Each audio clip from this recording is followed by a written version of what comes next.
आज बिहार में जंगल राज तो समाप्त हो चुका है और जंगल राज फिर से लाने वाले लोगों को भी बिहार की जनता ने बाहर कर दिया। पर बंगाल में उसी प्रकार का लालू वाला जंगल राज अगर कोई लाने की पूरी कोशिश कर रहा है तो वो है तृणमूल कांग्रेस और ममता बनर्जी।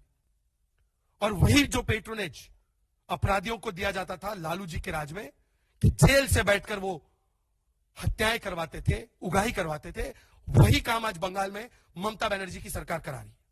टीएमसी की सरकार में पश्चिम बंगाल को इन लोगों ने एक लेबोरेटरी बना दिया है स्टेट प्रोटेक्टेड क्राइम का।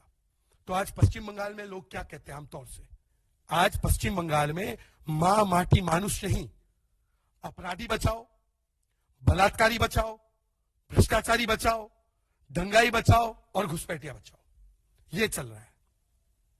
एसआईआर की चर्चा होती है तो निकल आती है टीएमसी एसआईआर के खिलाफ घुसपैठिया बचाने के लिए। एसएससी का स्कैम होता है, पैसों का पहाड़ मिलता है मंत्री के घर में, तो भ्रष्टाचारी को बचाने के लिए टीएमसी बाहर आ जाती है। पोस्ट पोल वायलेंस होता है, टीएमसी के और कुछ इनके वोट बैंक के आपराधिक जिहादी तत्व, उनके ऊपर दोष आता है, कोर्ट उनको जिम्मेदार पाती है, तो उनको बचाने के लिए टीएमसी वाले आ जाते हैं।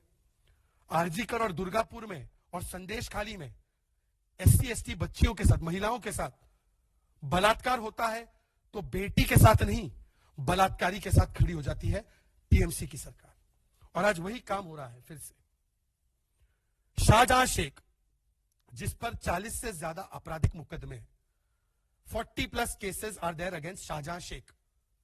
ये कौन से केसेस है? एक केस है संदेश खाली का, जिसमें कि महिलाओं के साथ बलात्कार और दुर्व्यवहार और उत्पीड़न करने का है, एससी एसटी महिलाओं के साथ। 376 रेप लगा है उसमें, 354 असॉल्ट ऑन मॉडेस्टी लगी है। एक केस है ट्रिपल मर्डर का, 302 का मामला लगा हुआ है। एक केस है ईडी पर अटैक करने का, उसमें राइटिंग और आर्म्ड राइटिंग का की धारा लगी हुई है।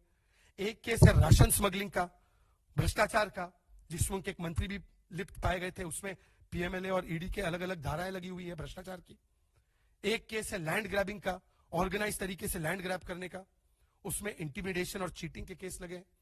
ऐसे आपराधिक व्यक्ति को जेल में इस प्रकार का संरक्षण प्राप्त है पश्चिम बंगाल की कि वो वहां से बैठे बैठे अपने खिलाफ जो गवाही देने वाला विटनेस है, वो विटनेस कोर्ट तक पहुंचे उससे पहले उस पर जानलेवा हमला करवाता है।